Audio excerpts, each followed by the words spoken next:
Today, I'll be talking to you about the privacy of a product that does not exist yet, proactive intelligent assistants. Well, I guess it sort of doesn't exist. What I actually have in mind are voice assistants like Alexa or Siri. If you're like half of Americans, you have one of these at home, and even if you don't, you probably have a pretty good mental model for how they work. You start with a wake word and then follow that up with a command or a question. But this trigger-based nature of these assistants is starting to change. Just a couple of months ago, Google announced that the wake words will actually be optional in certain circumstances. Alexa isn't far behind, and they're also working on making their assistant more proactive. What does proactive actually mean? Well, we envision that in the future, assistants might get as far as what we've called passive listening, ambiently analyzing all audio and all conversations in order to be able to answer queries on demand or even provide suggestions proactively. This naturally requires continuous listening, and that, of course, raises privacy concerns. And so the research question motivating our work was to try to understand how can we provide the maximal privacy protections for users who do adopt these proactive devices. One type of privacy controls that we're all pretty familiar with is mute buttons, but research has shown that people tend to be reluctant to use those. And more generally, these sorts of controls tend to be all or nothing. Whereas when we're talking about these proactive features, it would be nice to have something that's a bit more granular. However, permissions are a pretty good start, and in fact, existing assistants do already make use of these permissions. For example, if you have an Alexa, if you go to install a skill that's considered sensitive, it will ask you to approve it through one of these screens. If this interface is looking a little bit familiar, it might be because you've seen this in this different context. For example, when installing apps for your Android phone a few years ago. And that is actually a bit of an issue because a lot of research, in fact, coming out of this community, has shown that install time permissions aren't very effective. People struggle to understand them and often just don't pay attention to them. That's why in smartphones, they have been largely supplanted by runtime permissions. And it's possible that these would work better for voice assistants as well, but it's a little bit harder to imagine how that would work, especially if the assistants are proactive. And so answering that question was the focus of our study. One of the challenges of our research was that proactive assistants today look less like this and more like this. And so to address this problem, what we did was we implemented our own proactive, always listening assistant. We were inspired by smart displays and how it worked, but what it actually looked like for our participants was more like this because we conducted the study remotely, and so what they saw was a window that was being shared with them over Zoom. The way this worked was that we asked people to have a conversation, and we invited participants in pairs so they would have someone to talk to. And as they talked, if the assistant was able to offer proactive suggestions, they showed up on the screen visually. But before any of these suggestions could show up, the assistant had to ask for permission. The way this worked was a dialog such as this would pop up, and it would identify the particular feature that it wanted access, as well as specific text transcribed from audio about what was being accessed, and then the user had to say allow or deny to address this request. Assuming the user allowed this, only then would the specific suggestions show up. If you're wondering, by the way, what cool AI process we use to generate these suggestions, I regret to inform you that this was a much more old-fashioned technique called Wizard of Oz, and it was me on the other side of the connection trying really fast to come up with suggestions for our participants. Clearly, that resulted in some sort of lag before they come up, and this was probably not good enough for a real product, but it worked surprisingly well for a study that aimed to elicit attitudes. In the system I sketched out for you so far, these permission requests would come at every point of data access. And over the course of conversation, that adds up, and as you can imagine, that's going to be pretty annoying. We anticipated that, and so what we really wanted to study was some other modes that we thought would be less interrupting.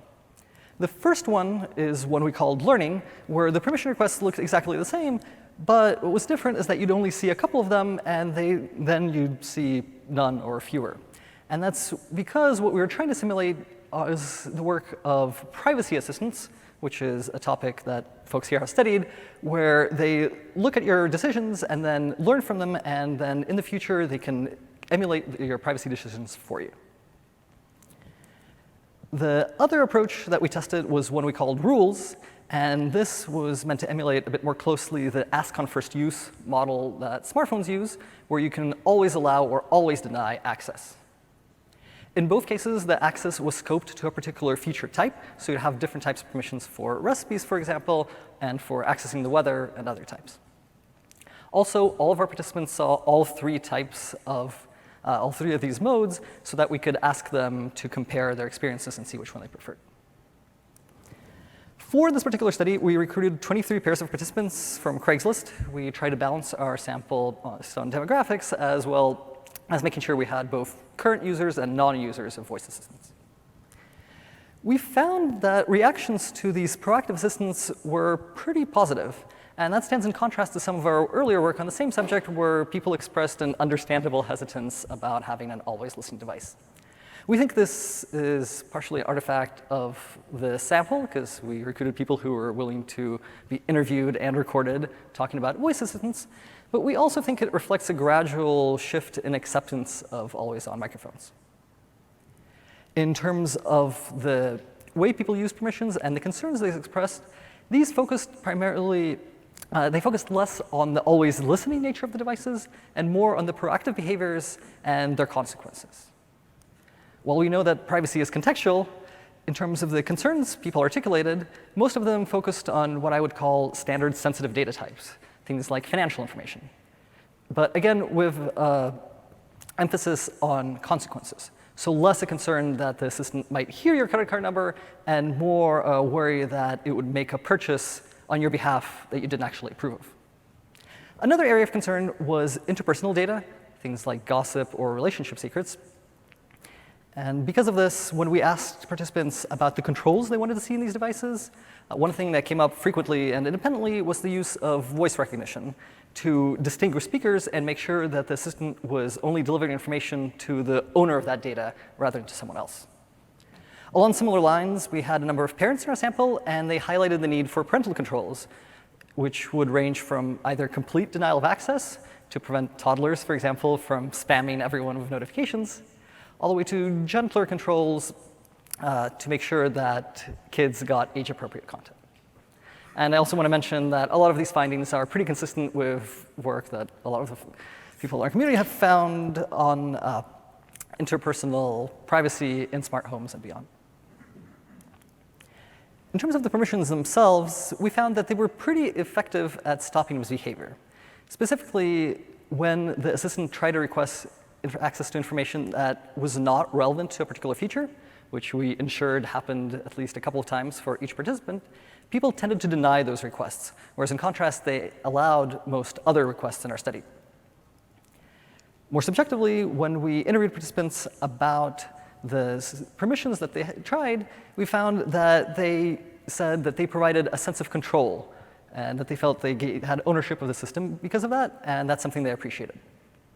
On the other hand, most people also found that these protections were not sufficient on their own. When we posed a scenario where you were talking about something you really didn't want the assistant to hear, most people said that the protection provided by permissions wasn't sufficient to ensure their confidence, and instead they would adopt other lower tech approaches like leaving the room or unplugging the device. As we expected, our less interrupting conditions were received much more positively than the ones that asked for permission every single time it needed access to data. But beyond that, there was not a lot of consensus about what would be better. People who tended to trust automation more preferred the learning mode, but those who were a bit more privacy conscious liked the rules design a bit more because they didn't want to give up that level of control. On the other hand, rules also elicited a lot of confusion, and people didn't like the fact that once you set a rule, by default, it was remembered forever, even though that's sort of how smartphone permissions work today. Another approach that some, though not all, liked was what we called auditing, where we proposed getting rid of permissions altogether and then approving any request by default, though providing an audit mechanism that you could review on your own time. Even though people like that, both our study and prior research suggests that people tend to not engage in mechanisms like this, so whether this would actually be better for privacy is an open question. In summary, we found that permissions offered people the control they wanted, but the resulting user experience left a lot to be desired, and even the privacy protections were probably not sufficient on their own. Instead, for the time being, probably the best approach is to layer different protections, for example, permissions and a mute button and voice recognition and delay lists, and continue working on new approaches that might be better, because if these proactive assistants do become real, we'll need something more than just a mute button to protect our users' privacy. There's a lot more in the paper. I encourage you to check it out, but I'll stop there, and I'm happy to take any questions.